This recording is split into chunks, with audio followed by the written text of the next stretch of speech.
Hey everyone, welcome back. If you're seeing an automation limit reached warning in Monday.com and your workflows stopped running, don't worry.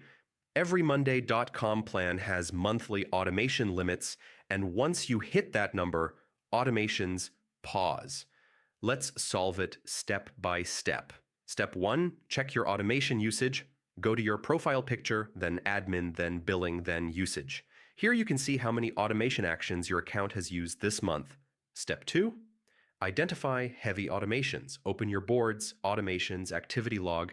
Look for automations that run very frequently, like status changes or date-based triggers.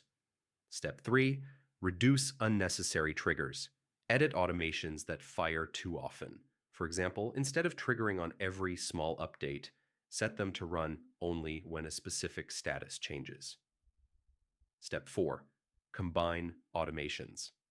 Instead of multiple small rules, create one smarter automation with multiple actions. This reduces total usage. Step 5, turn off unused automations. Old or test automations still consume actions. Disable or delete any that are no longer needed. Step 6, use integrations wisely. External app automations like Gmail, Slack, or CRM tools can consume many actions. Make sure they're necessary and optimized.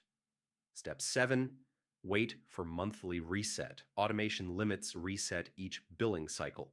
If you're close to reset, waiting may be the easiest solution. Step 8, upgrade your plan if needed. If your team relies heavily on automations, upgrading to a higher plan gives you more monthly actions. Automation limits happen because workflows run too often or plans have lower quotas. Optimizing and reducing unnecessary rules solves most issues.